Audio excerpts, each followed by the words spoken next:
আসসালামু আলাইকুম। যুক্তরাষ্ট্র থেকে আমরা প্রতি বছর $1 বিলিয়ন করে 15 বছরে $15 বিলিয়ন জ্বালানি তেল আমদানি করব। এখন এ নিয়ে দেশের মধ্যে বিভিন্ন রকমের চিন্তাভাবনা চলছে, অনেকে কমেন্ট করছে, অনেকে ভিডিও বানাচ্ছে যে দেশ বিক্রি হয়ে গেছে। তাহলে ভারতের কাছ থেকে যে আমরা পেঁয়াজ, টমেটো, কাঁচামরিচ, গম, চাল এগুলো কিনি, তাহলে কি বাংলাদেশ ভারতের কাছে বিক্রি হয়ে গেছে? ঘটনা হচ্ছে, যে সমস্ত চিন্তাশীল প্রপাগান্ডা মেশিনগুলো রয়েছে, যারা দুশ্চিন্তা করে আর কি, ওই যে একটা আরাফাতের ছিল না সুচিন্তা, আসলে সেটা তো ছিল দুশ্চিন্তা। তো যুক্তরাষ্ট্র থেকে তো আমরা অতীতে জ্বালানি তেল আমদানি করতাম না, হঠাৎ করে কেন যুক্তরাষ্ট্র থেকে জ্বালানি তেল আমদানির কারণ হলো সেটা আসলে পরে বলছি। তো বাংলাদেশ তো জ্বালানি তেলের পুরোটাই আন্তর্জাতিক বাজার থেকে আমদানি করে। প্রতি বছর প্রায় $12 বিলিয়ন জ্বালানি তেল বাংলাদেশ আন্তর্জাতিক বাজার থেকে আমদানি করে। আর সেটা করে সৌদি আরব, কুয়েত, কাতার এই সমস্ত দেশ থেকে। প্রায় 65 থেকে 68 লক্ষ মেট্রিক টন জ্বালানি তেল আমরা আমদানি করি, অর্থাৎ পুরোটাই আমদানি করি। তো সৌদি আরব, কুয়েত, কাতার থেকে যদি আমরা জ্বালানি তেল আমদানি করতে পারি, আমেরিকা থেকে আমদানি করলে সমস্যা কি? সমস্যা হচ্ছে গায়ে জ্বালা। কারণ হচ্ছে, তারা চাচ্ছে আমেরিকার সাথে বাংলাদেশের যে বর্তমান সরকার প্রধান প্রাইম মিনিস্টার তারেক রহমান ক্ষমতা রয়েছে, তার সাথে সম্পর্ক নষ্ট করে দেওয়া। কারণ ওই যে শেখ হাসিনা একটা কথা বলেছিল না, যে ওই 15 আগস্ট 2024 সালের 15 আগস্ট শেখ হাসিনার ওই বাবার যেদিন মৃত্যুদিন, সেদিন সে তার নেতাকর্মীদেরকে বলেছিল যে আমার ছবি নিয়েও মিছিল করার দরকার নেই, তার বাবা শেখ মুজিবের ছবি নিয়েও মিছিল করার দরকার নেই, ডোনাল্ড ট্রাম্পের ছবি নিয়ে মিছিল করতে হবে। ডোনাল্ড ট্রাম্পের ছবি যদি ভাঙচুর হয়, সেই ছবি তুলে রাখবে, ভিডিও করে রাখবে। শেখ হাসিনার সাথে ডোনাল্ড ট্রাম্পের সাথে যোগাযোগ আছে, সে সেগুলো ওইখানে পাঠিয়ে দিবে। অর্থাৎ তার উদ্দেশ্য হচ্ছে ঘোলা জলের মধ্যে মাছ শিকার করা। এখন যদি বর্তমান সরকারের সাথে যদি যুক্তরাষ্ট্রের সাথে যদি সম্পর্ক নষ্ট করা যায়, তাহলে কে আসবে? নিশ্চয়ই শেখ হাসিনা। শেখ হাসিনার একটা সমর্থক গোষ্ঠী তো রয়েছে। হিন্দুদের 2.5 কোটির মধ্যে প্রায় 2.5 কোটি শেখ হাসিনার সমর্থক। তারপরে আরও বিভ্রান্ত হওয়া এই যে শীর্ষ সন্ত্রাসী জয়নাল হাজারি, শীর্ষ সন্ত্রাসী নিজাম হাজারি, তারপরে শীর্ষ সন্ত্রাসী শামীম ওসমান, নারায়ণগঞ্জের শীর্ষ সন্ত্রাসী নজরুল ইসলাম, ঢাকার শীর্ষ সন্ত্রাসী সম্রাট, তারপরে ঢাকার শীর্ষ সন্ত্রাসী ইলিয়াস মোল্লা, তারপরে ঢাকার শীর্ষ সন্ত্রাসী ওই যে পুরান ঢাকা একটা ছিল না হাজি সেলিম, হাজিও লাগিয়েছে না, বুঝছেননি? এরকম সারা দেশব্যাপী তার এরকম না। মুসলমানদের মধ্যেও তো কিছু শীর্ষ সন্ত্রাসী টাইপের নেতাকর্মী রয়েছে, তার তো একটা সমর্থক গোষ্ঠী রয়েছে যারা জঙ্গি। তাহলে জামাত ইসলামের তো আর 3 কোটি ভোটার নেই, এটা আপনাকে স্বীকার করতে হবে। কারণ মুসলমানরা তো বিভিন্ন দলে বিভক্ত। যেমন দেশের 50% মুসলমান বিএনপি করে, তাই না? তারপরে কিছু পার্সেন্ট হেফাজত ইসলাম, কিছু পার্সেন্ট জামাত ইসলাম বা শিবির। কিন্তু শেখ হাসিনার যে হিন্দু ভোটার, তারা একটা, তারা সবাই আওয়ামী লীগ করে। 2.5 কোটি লোক যদি আপনার পক্ষে থাকে, তাহলে তো আপনি আর সামান্য একটু কাঁচরা মাছরা ওই যে জয়নাল হাজারি, নিজাম হাজারি এদেরকে পেলেই তো আপনি একটা সরকার বা একটা দেশ দখল করতে পারবেন। শেখ হাসিনার উদ্দেশ্য হচ্ছে সেটা। সে কারণে সে বলেছিল যে ডোনাল্ড ট্রাম্পের ছবি ভাঙচুর। তার উদ্দেশ্য ছিল কিন্তু ডোনাল্ড ট্রাম্পের ছবি ভাঙচুর করে সেটা ভিডিও করে সেখানে পাঠানো। বুঝতে পেরেছেন? তো শেখ হাসিনার পক্ষে এখন শেখ হাসিনা তো এখন মিডিয়ার সেই ফোকাসে নেই।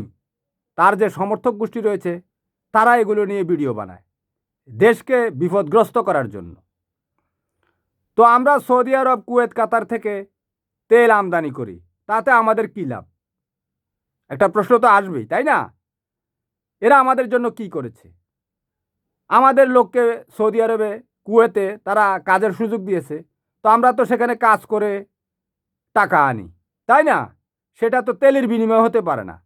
আমাদের দেশের মানুষ ওই দেশে গিয়ে রাস্তাঘাট ঝাড়ু দেয়, তাই না? এই লোক তো তারা আর এই সৌদি আরবে যে কুয়েতে যে রাস্তাঘাট ঝাড়ু দেয়, ক্লিনারের চাকরি করে, এটা তো বিশ্বের অন্য কোনো দেশের মানুষ করবে না, তাই না? এটা তো আর জ্বালানি তেলের বিনিময় হতে পারে না। তো যুক্তরাষ্ট্র আমাদের কাছ থেকে কি পায় আর আমরা যুক্তরাষ্ট্রকে কি দিই, বা আমরা এবার যুক্তরাষ্ট্রের কাছ থেকে কি পাই? আমাদের যে এই যে গার্মেন্টস কর্মীরা, আমাদের এই গার্মেন্টস বা পোশাক, এখান থেকে প্রতি বছর আমরা $7 বিলিয়ন পোশাক যুক্তরাষ্ট্রে রপ্তানি করি। $1 বিলিয়ন প্রতি ডলারে যদি 122 টাকা হয়, $1 বিলিয়ন হচ্ছে প্রায় 1222 কোটি টাকা। হ্যাঁ, প্রায় ধরেন, মনে করেন প্রায় 90,000 কোটি টাকার পোশাক আমরা যুক্তরাষ্ট্রে রপ্তানি করি। ধরেন 90,000 কোটি টাকা। তখন যুক্তরাষ্ট্র আমাদের কাছ থেকে, আমরা শুধু যুক্তরাষ্ট্রের কাছে বিক্রি করব, আমরা যুক্তরাষ্ট্রের কাছ থেকে কিনতে হবে না? সবাই তো দেশপ্রেম আছে। ভারতীয়রা আমাদের পানি বন্ধ করে দিয়ে, কেন বন্ধ করে দেয়? কারণ সে পানি বন্ধ করে দেয়, আমাদের যদি চাষাবাদ না হয় আমরা ভারত থেকে আমদানি করব, তারা অর্থনৈতিকভাবে সমৃদ্ধশালী হবে। খেলা, এগুলো হচ্ছে খেলা, দেশপ্রেমের খেলা। ভারতীয়দের মধ্যে দেশপ্রেম আছে, কিন্তু আমাদের দেশে যে যে ভারতীয় বায়ুসেনা, ভারতীয় গান্ডুয়া শেখ হাসিনা ছিল, এই যে পানি ছেড়ে দিত, এ নিয়ে জাতিসংঘে কোনো কথাবার্তা বলতো না, কারণ সে তো ভারতের লোক। বাংলাদেশের ক্ষতি হলে তার কি যায় আসে? সে বাংলাদেশের কোষাগার থেকে টাকা বরাদ্দ করে 5 কেজি চাল দিবে একজনকে, 2 কেজি চাল দিবে। কথা বুঝতে পেরেছেন না? সে এগুলো করতো কেন? ভারত যদি বাংলাদেশকে ধ্বংস করে দেয়, যেভাবে বাংলাদেশ ধ্বংস হোক, ভারত যদি বাংলাদেশকে ধ্বংস করে, পানি ছেড়ে দেয়, বাংলাদেশের মানুষ ক্ষতিগ্রস্ত হলে শেখ হাসিনার লাভ। কারণ ওই যে বন্যার পানির মধ্যে শেখ হাসিনা যাইয়া হাঁটু উঠাইয়া ওই কাপড় তুলে 5 কেজি চাউল দিয়ে আসবে, সে বলবে আমি অনেক কিছু করতেছি। এগুলো সব তার প্ল্যান। এই অসভ্য মহিলা হচ্ছে বিশ্বের সবচেয়ে বড় দুর্বৃত্ত। তো এখন তার উদ্দেশ্য হচ্ছে ওই যুক্তরাষ্ট্রের সাথে বাংলাদেশের সম্পর্ক বিনষ্ট করে দেওয়া। তো mister prime minister Tarique Rahman কি সেটা জানে না? এর আগে যে অন্তর্বর্তী সরকারের প্রধান উপদেষ্টা মিস্টার ইউনূস সাহেব কি সেটা জানে না? সবাই জানে। তো বর্তমান সরকার বা আগের সরকার, যে কোনো সরকার কি যুক্তরাষ্ট্রের সাথে সম্পর্ক নষ্ট করে শেখ হাসিনাকে সুযোগ দিবে? এত সোজা? গান্ডুয়া, মানুষের মাথায় গোবর আছে তোমাদের মতো? ধামড়া লীগ। যুক্তরাষ্ট্রের সাথেই বাংলাদেশের বাণিজ্য করতে হবে, কারণ যুক্তরাষ্ট্র বাংলাদেশের এই যে পোশাক শ্রমিকদের এই পোশাক যদি আমদানি বন্ধ করে দেয়, 10 লাখ লোক রাস্তায় নামবে, সরকার পতন হয়ে যাবে। শেখ হাসিনা এবং আওয়ামী গান্ডুয়াদের উদ্দেশ্য হচ্ছে যে যুক্তরাষ্ট্রের সাথে যদি সম্পর্ক নষ্ট করা যায়, তাহলে এই যে 10 লাখ লোক এই কর্মসংস্থানের সাথে জড়িত, যুক্তরাষ্ট্র যদি বাংলাদেশের পোশাক আমদানি বন্ধ করে, বাংলাদেশ যদি রপ্তানি করতে না পারে, পরের দিন সরকারের পতন হয়ে যাবে। সেনাবাহিনীতে যে সমস্ত এই আওয়ামী দুর্বৃত্ত রয়েছে, ওই যে একটা আছে না ব্রিগেডিয়ার জিয়াউল হাসান, এর মতো যে সমস্ত গান্ডুয়াগুলো, শেখ মুজিবের সন্তান যারা রয়েছে, তারা কু করে দিবে। বুঝতে পেরেছেন? আমাদের যদিও সেনাবাহিনীর মধ্যে 99% হচ্ছে দেশপ্রেমিক, কিন্তু এই যে আওয়ামী গান্ডুয়াগুলো রয়েছে, ওই যে সাবেক শেখ হাসিনার বায়ুসেনা মইনু আহমেদ তো করেছিল, তাই না? মাসুদ উদ্দিন তো করেছিল। আমি এদেরকে সেনাবাহিনী বলতো আমার ঘৃণা লাগে। এই সমস্ত আওয়ামী গান্ডুয়াগুলো সেনাবাহিনীতে ঢুকে আমাদের এই দেশপ্রেমিক বাহিনীটাকে বিনষ্ট করে দেওয়ার সমস্ত প্রয়াস চালিয়েছে। তো শেখ হাসিনার উদ্দেশ্য সফল হচ্ছে না, কারণ সে ওই তার যে দ্বিতীয় আব্বা ডোনাল্ড ট্রাম্প, তার ছবিও ভাঙচুর করতে পারছে না, সে ছবি আমেরিকাতেও পাঠাতে পারছে না। এতে তার কষ্ট, সে জলে জলে জলে। তেল কিনতে হলে যুক্তরাষ্ট্র থেকে কিনতে হবে। এর কারণ কি? কারণ লেনদেন থাকতে হবে। যুক্তরাষ্ট্রের প্রেসিডেন্ট ডোনাল্ড ট্রাম্প তো দেশপ্রেমিক, সে বাংলাদেশকে শর্ত দিয়েছে, বাংলাদেশ যদি তার কাছ থেকে যদি জ্বালানি তেল না কিনে, তারপরে বাংলাদেশ যদি তার কাছ থেকে সয়াবিন না কিনে, সে বাংলাদেশের সাথে যে পোশাক রপ্তানি এটা বন্ধ করে দিবে। বন্ধ করে দিলে বাংলাদেশে দুর্ভিক্ষ লেগে যাবে। বুঝতে পেরেছেন? সবাই তো তার স্বার্থ দেখে, তারা কি বাংলাদেশের স্বার্থ দেখে? বাংলাদেশকে নিয়ে ভাবার তার সময় নেই। সে দেখতেছে 90,000 কোটি টাকার পণ্য আমরা রপ্তানি করতেছি, এটার সাথে আমাদের 10 লাখ লোকের কর্মসংস্থান জড়িত। এখন সেও তো চাইবে একটা জিনিস বাংলাদেশের কাছে রপ্তানি করতে। ভারত কি আমাদের কাছে আমাদের কাছে পেঁয়াজ, আলু, আটা সবই ভারত আমাদের কাছে এই রপ্তানি করে। আমরা কি তাদের কাছে কোনো কিছু রপ্তানি করতে পারি? পারি না। আমরা ওই যে একটা ব্যাটারি রপ্তানি করতাম, কি রহিম আফরোজ না কি কোম্পানি, সেই ব্যাটারির যখন ভারতের জনপ্রিয়তা বেড়ে গেছে, তখন তারা ওইটার মধ্যে নন ট্যারিফ ব্যাট ট্যাক্স বাড়িয়ে দিয়েছে। এরপরে নন ট্যারিফ ব্যাট দিয়ে ওটাকে ভারতের বাজারে বন্ধ করে দিয়েছে। এটার জন্য আলহামদুলিল্লাহ আমাদের স্বর্গীয় নেত্রী বেগম খালেদা জিয়াকে জাতিসংঘ পর্যন্ত যেতে হয়েছে। এটা আমি ভারতীয়দের সমালোচনা করবো না, এটা হচ্ছে তাদের দেশপ্রেম। তারা চাচ্ছে আমাদের জিনিসটা যাতে ভারতে এই না চলে, তাহলে তার দেশের ইন্ডাস্ট্রি হবে, তার দেশের পণ্য, তার দেশের কর্মসংস্থান সব কিছু হবে। এটা হচ্ছে খেলা। যুক্তরাষ্ট্র তো সেটাই চায়। এটা পক্ষ বিপক্ষের বিষয় তো না। এই যুক্তরাষ্ট্রকে দিয়ে এই শেখ হাসিনা 111 ঘটিয়েছিল। আপনারা জানেন প্যাট্রিসিয়া বিউটিনিস যুক্তরাষ্ট্রের ওই সময়ের সম্ভবত রাষ্ট্রদূত ছিল। এরপরে সম্ভবত মরিয়ার্টি ছিল যুক্তরাষ্ট্রের রাষ্ট্রদূত। এরপরে ছিল মনে করেন এই ব্রিটিশ রাষ্ট্রদূত আনোয়ার চৌধুরী, তারপরে ওই ভারতের রাষ্ট্রদূত পিনাক রঞ্জন, এরা মিলে 111 ঘটিয়েছিল। 111 ঘটিয়ে এই দেশটাকে, এই দেশের যে একটা রাজনীতি ছিল সেটাকে আন্তর্জাতিক খেলার মাঠ বানিয়ে দিয়েছে। বুঝতে পেরেছেন? এখন বাংলাদেশ ইচ্ছে করলেই কিন্তু এটা থেকে বেরিয়ে আসতে পারবে না। তো যুক্তরাষ্ট্রের সাথে শেখ হাসিনার কোনো সম্পর্ক নষ্ট হয়নি। যেটা বলতো সে তো মনে করতো বাংলাদেশের মানুষ বোধাই। আসলে শেখ হাসিনা, বাংলাদেশের মানুষ তোমাকে চিনে, তুমি যে একটা অসভ্য। যুক্তরাষ্ট্র থেকে শেখ হাসিনা তো পণ্য আমদানি করেছে না। এই যে 2008 সালে 111 সরকার যুক্তরাষ্ট্র থেকে প্রায় 8টা বোয়িং বিমান কেনার অর্ডার দিয়েছিল। টাকা ওই সময় কিছু দিয়েছে, শেখ হাসিনাও তো টাকা পরিশোধ করেছে। শেখ হাসিনা পরিশোধ করেনি, করেছে বাংলাদেশের মানুষের ট্যাক্সের টাকা থেকে। যখন আপনি মোবাইলে 100 টাকা ঢুকালে 54 টাকা সরকার কেটে নেয়, এই টাকা দিয়েই কিনেছে। কথা বুঝেন নাই? তো শেখ হাসিনার সময় তো এই টাকা পরিশোধ করা হয়েছে। ইচ্ছে করলে তো শেখ হাসিনা এসে সেই যে 111 সরকারের যে চুক্তি, বোয়িং কেনার চুক্তি, সেটা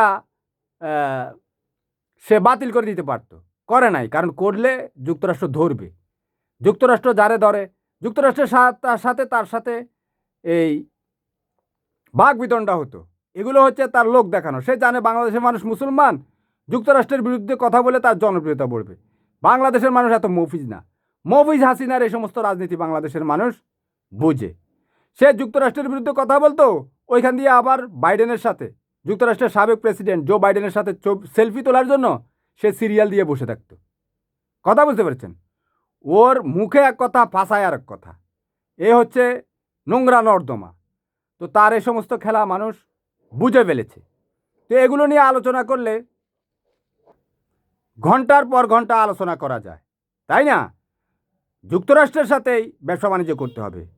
যখন আমাদের এই জুলাই আগস্টে আমাদের দেশের ছাত্র জনতা, এদেশের নিরীহ মানুষের নিথর দেহ রাস্তায় পড়েছিল, তখন কেউ কথা বলেনি, শুধু যুক্তরাষ্ট্র বলেছে। না রাশিয়া কথা বলেছে, না ভারত কথা বলেছে, না চীন কথা বলেছে, না সৌদি আরব, কুয়েত, কাতার কেউ কথা বলেছে। বুঝতে পেরেছেন?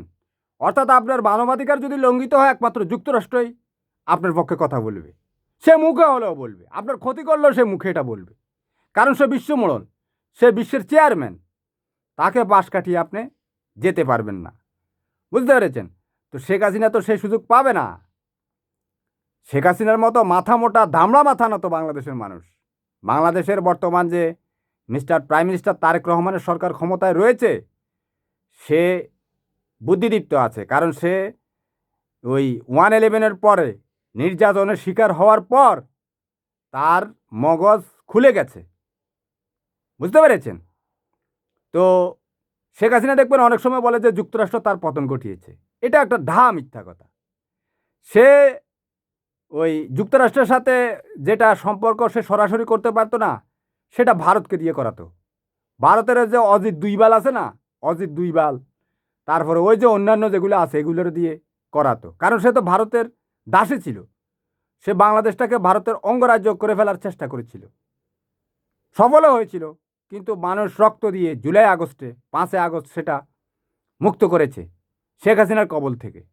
তো শেখ হাসিনা পরাজিত হয়েছে, সে শারীরিকভাবে পরাজিত হয়েছে, সামরিকভাবে পরাজিত হয়েছে, তার রাজনীতিও পরাজিত হয়েছে। পরাজিতদেরকে কেউ মনে রাখে না। শেখ হাসিনা পরাজিত, সে নির্লজ্জ, সে হচ্ছে ভারতীয় দাসী। তার কোনো প্রপাগান্ডা এদেশে চলবে না। তার এ সমস্ত বক্তব্য বলে বাংলাদেশের মানুষকে বিভ্রান্ত করা যাবে না। আমরা আছি। শেখ হাসিনা কোনো কালেই যুক্তরাষ্ট্র বিরোধী ছিল না, বুঝতে পেরেছেন? আমি তো বললাম যে সে ওই যে আমেরিকাতে বোয়িং কেনার, সে বোয়িংয়ের টাকা তো সেও পরিশোধ করেছে, তাই না? আর সে বোয়িং নিয়ে ওই যে পঙ্খিরাজকে নিয়ে সে ফিনল্যান্ডে গিয়ে কয়েকদিন ধরে বসে থাকতো। এরপর যখন সমালোচনা শুরু হয়েছে, বলে বিমান তো খালি পড়ে আছে, এ কারণে নিয়েছি। যুক্তরাষ্ট্রের বিমানে করে ঘোরা যায়, যুক্তরাষ্ট্রের বিরুদ্ধে ইনিয়ে বিনিয়ে কথা বলা যায়, ওই জনপ্রিয়তার জন্য আর কি, সস্তা জনপ্রিয়তার জন্য। তো সেটা আর লাভ হবে না। বাংলাদেশের মানুষ অনেক সচেতন। যে সমস্ত প্রপাগান্ডা ছড়াচ্ছে তারাও ব্যর্থ হবে ইনশাআল্লাহ। আমরা তো রয়েছি। যুক্তরাষ্ট্রের সস্তা বিরোধিতা করে কোনো লাভ হবে না। শেখ হাসিনা যুক্তরাষ্ট্রের অনেক বিরোধিতা করতো মুখে মুখে। সে বলতো যুক্তরাষ্ট্র তার পতন ঘটিয়েছে। না, যুক্তরাষ্ট্র তার পতন ঘটায়নি। যুক্তরাষ্ট্র কারো পতন ঘটালে ঘাড় ধরে নিয়ে যায়, ঠিক আছে? যুক্তরাষ্ট্র যদি তার পতন ঘটাতো, তার পেটিকোটও থাকতো না। যুক্তরাষ্ট্র ভেনেজুয়েলার প্রেসিডেন্ট নিকোলাস মাদুরোকে ঘাড় ধরে নিয়ে চলে গেছে। হ্যাঁ, সম্প্রতি তো আপনারা দেখেছেন ইরানের যে আয়াতুল্লাহ আলী খোমেনি সহ সেনাপ্রধান, বিমান বাহিনীর প্রধান, সবাইকে কিভাবে জয় বাংলা করে দিয়েছে যুক্তরাষ্ট্র। এটা যুক্তরাষ্ট্র। যুক্তরাষ্ট্র যদি কাউরে ধরে, ওর পেটিকোটও থাকে না, আন্ডারওয়্যারও থাকে না। এটা মনে রাখতে হবে। শেখ হাসিনা হচ্ছে যুক্তরাষ্ট্রের প্রতিনিধি ছিল। সে বলেছে না যে ডোনাল্ড ট্রাম্পের সাথে তার যোগাযোগ রয়েছে, সে ওই সুযোগটা কাজে লাগাতে চাচ্ছে। এখন আমরা তো আর শেখ হাসিনাকে সেই সুযোগ দিতে পারি না। সৌদি আরব, কুয়েত, কাতার থেকে আমরা যদি তেল আমদানি করি, আমাদের কী লাভ? আমাদের লোকগুলো যে জুলাই আগস্টে এভাবে এই রাস্তায় তাদের লাশ পড়েছিল, তারা কিছু বলেছে? রাশিয়া কিছু বলেছে? রাশিয়া তো তার পক্ষে ছিল, ভারত তার পক্ষে ছিল, সবাই তার পক্ষে ছিল। ওই সৌদি আরব, কুয়েত, কাতার ওদের তো বলার কোনো ক্ষমতাই নাই। ওরা তো খালি ওই নারী, বাড়ি, গাড়ি নিয়েই ব্যস্ত, তাই না? তো যুক্তরাষ্ট্র মুখে হলেও বলেছে সম্পর্ক রাখতে হলে যুক্তরাষ্ট্রের সাথে রাখতে হবে, ঠিক আছে? আর যুক্তরাষ্ট্রকে সারা বিশ্বের কোনো দেশই চলবে না। ইরান শেষ হয়ে গেছে না? হ্যাঁ, যুক্তরাষ্ট্রের সাথে সম্পর্ক নাই আফগানিস্তানের, যুক্তরাষ্ট্র থেকে সম্পর্ক নাই ইরানের। এই দুই দেশের সাথে সম্পর্ক নাই। এই দুইটা দেশ হচ্ছে পৃথিবীর সবচেয়ে দরিদ্র দেশ। আপনি পৃথিবীর কারোর সাথে আমদানি রপ্তানি করতে পারবেন না, কারণ যুক্তরাষ্ট্র হচ্ছে আব্বা, আওয়ামী লীগের আব্বা, সারা পৃথিবীর আব্বা, তাই না? এটা মনে রাখতে হবে। এটা আপনি পাশ কাটিয়ে যাওয়ার কোনো লাভ নাই। এটা অযথাই। তো একজন ভিডিও বানিয়েছে, দেখেন সে কি বলতে চাচ্ছে যুক্তরাষ্ট্র সম্বন্ধে। সে ভিডিও বানিয়ে সে কি বলছে শুনেন। বাংলাদেশের সৌর বিদ্যুৎ বা নবায়নযোগ্য জ্বালানির সিংহভাগ প্রযুক্তি বা যন্ত্রপাতি, যেমন ব্যাটারি, ইনভার্টার, সোলার প্যানেল আমরা আমদানি করতাম চীন থেকে আমদানি করতাম। মার্কিন চুক্তির ফলে যেসব শর্ত আমাদের উপরে আরোপিত হয়েছে, সেক্ষেত্রে বুঝছেন, এ হচ্ছে বুদ্ধিজীবী। তো আমরা তেল আমদানি না করে ওই সোলার প্যানেল আমদানি করব, ব্যাটারি আমদানি করব, বুঝছেন? সোলার প্যানেল দিনে না আপনাকে কিছু বিদ্যুৎ দিবে, আর ওটা তো খরচ বেশি, ওটা তো অত পাওয়ারফুল না। ওই প্রযুক্তি এখনও ওইভাবে ডেভেলপ হয় নাই। চীন থেকে সোলার প্যানেল কিনবো, যুক্তরাষ্ট্র থেকে তেল কিনবো না। তো আমরা তো কিনবই। সোলার প্যানেল আপনার বাড়ির উঠানের উপরে আপনার লাগাই রাখতে হবে। তো গাছ কই লাগাইবেন? মানে এই সমস্ত মাথা মোটা বুর্গিজীবী, এরা হচ্ছে মাথা মোটা বুর্গিজীবী, কথা বুঝছেন? এরা মানুষকে বিভ্রান্ত করার চেষ্টা করছে, লাভ হবে না। তারপর তার ওই ভিডিওতে অনেকে কমেন্ট করেছে, বুঝতে পেরেছেন? কিছু কমেন্ট আপনাদেরকে শোনাই, না হলে তো মনে করেন ওই হয় না। SG6060 কমেন্ট করেছে, এটাই তো স্বাভাবিক ছিল। আসলে এই সরকার ইউনিট সরকারের এক্সটেনশন। বাবুর ইংরেজি বলেছে, বুঝতে পেরেছেন। এরপর অ্যাট সারেস হুস্তাম, ওই যে ABCD দিয়ে মিলিয়ে সবগুলো দিয়ে, কারণ জিমেইলের নাম তো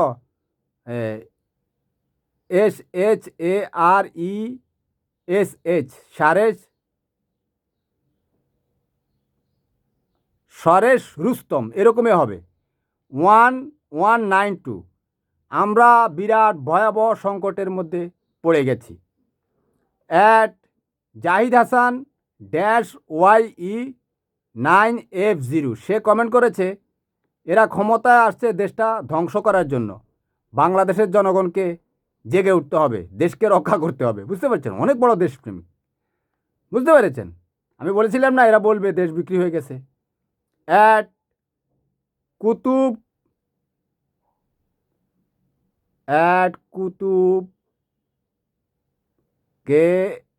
KUTUB, কুতুব ইউডি, কুতুব উদ্দা কুতুব, এরকমই হবে। আগামী 100 বছর আর ঘুরে দাঁড়াতে পারবে না। ABCD দিয়ে জিমেল অ্যাকাউন্ট বানায় তো, অনেক বড় বড় নাম থাকে, কোনটা কী লেখছে সেটাই জানে, সেই জানে। যেটা ছোট ছোট নাম আমি সেগুলো পড়ছি। অ্যাট জনি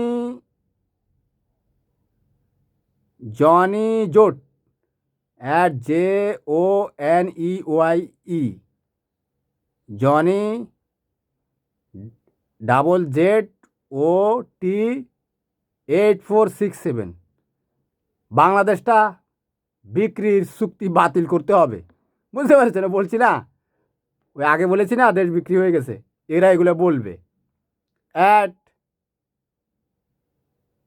বেনজির রহমান 2225, পুলিশের ওই যে পুলিশ লীগের যে আসিল বেনজির রহমান, সে নাকি দেশ বিক্রি হয়ে গেছে, বর্তমানে দাস সরকার ক্ষমতায়। এত সুন্দর কমেন্ট করে দিয়েছে, ওই বেনজির রহমান হবে, ওই যে জঙ্গি মানুষ হত্যাকারী বেশবস্যা একটা ছিল না, বেনজির আহমেদ, পুলিশের প্রধান ছিল পুলিশ লীগের, সে আর কি মনে হয়। At SAAD 7-G7R, love react দিয়েছে, সত্য জানতে আপনার পাশে আছি সব সময়।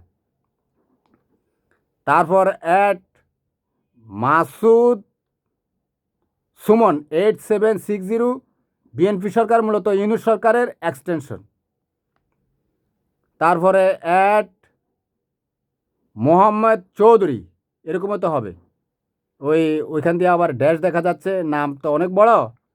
আমার মনে হয় খলিল ও তারেক সরকার আমাদের সোনার বাংলা বিক্রি করে আবার বিদেশে চলে যাবে। গত 24-এর আন্দোলনে যারা শেখ হাসিনা সরকারকে উৎখাত করার জন্য সমস্ত সাংবাদিক বা সুশীল সমাজের বন্ধুরা অন্যায়ভাবে বুঝে বা না বুঝে আন্দোলন করেছিলেন, তারাই এই জন্য দায়ী থাকবেন। আগামী দিনের বাংলার নাগরিকরা তাদের ক্ষমা করবে না। ইতিহাসের পাতায় তারা রাজাকার হিসেবে চিহ্নিত হবেন। আমরা মুক্তিযুদ্ধ করে স্বাধীন করেছিলাম, তারা এই সোনার বাংলাকে বিলুপ্ত বা ধ্বংস করে দিল। ধন্যবাদ, জয় বাংলা। ওরে বাবা, ভারত থেকে পেঁয়াজ আলু আটা কিনলে তখন ওই বিক্রি হয় না, যুক্তরাষ্ট্র থেকে কিনলেই বিক্রি। বুঝতে পেরেছেন, কত মাথা মোটা ধামড়া মাথা না হলে আওয়ামী লীগ হয়। অ্যাট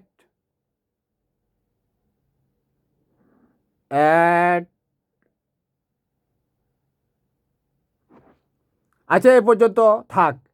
আলোচনা তো আপনারা শুনলেন, তারপর আমিও আলোচনা করেছি, অন্যান্য যারা আলোচনা করেছে তাদের বক্তব্য আপনারা শুনেছেন, মিলিয়ে দেখবেন। আসলে কিছু করার নাই, কথা বলেছেন, দেশটা এমন একটা অবস্থায় গিয়েছে, কিছু করার নাই। তো এখন এটার মধ্যে আমাদের চলতে হবে। এভাবেই বুদ্ধিমত্তার সাথে না চললে কিন্তু বুঝেন তো, শেখ হাসিনা তো ওত পেতে আছে, ওরে তো আর সুযোগ দেওয়া যাবে না। তার ওই সমস্ত চালাকি, ওই সমস্ত বদমাশি বাংলাদেশে আর চলবে না। বাংলাদেশের মানুষ বুঝে ফেলেছে ওই সমস্ত ওই চালবাজি দিয়া এখন আর বাংলাদেশ চলবে না। বাংলাদেশ নিজস্ব জ্ঞান গরিমা দিয়ে চলবে। বাংলাদেশের মানুষের মেধা আছে, বাংলাদেশের হুজুররাও অনেক মেধাবী, তারাও এখন বোঝে যে শেখ হাসিনা আসলে কি হবে। শেখ হাসিনা আসলে হবে হিন্দুত্ববাদী সরকার, বুঝতে পেরেছেন? অর্থাৎ ভারতীয় সরকার।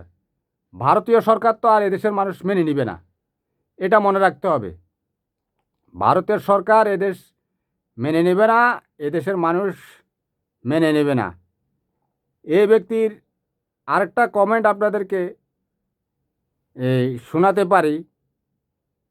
সময় একটু লাগছে, কারণ বুঝুন তো বিভিন্ন রকমের এই প্রযুক্তির এগুলো সেট করতে হয়। আপনারা একটু ধৈর্য রাখবেন, ধৈর্য তো নাই। আমাদের সার্বভৌমত্ব হুমকির মুখে পড়া চুক্তিটি একের পর এক কার্যকরের দিকে এগিয়ে যাচ্ছে। তাদের উপরেই না, বুঝতে পেরেছেন? আমাদের সার্বভৌমত্ব চুক্তি শেষ, এতদিন আর সার্বভৌমত্ব চুক্তি ছিল না। তো এ পর্যন্ত থাকুক, পরবর্তীতে ইনশাল্লাহ আপনাদের সাথে অন্য বিষয়ে আলোচনা হবে। আল্লাহ হাফিজ।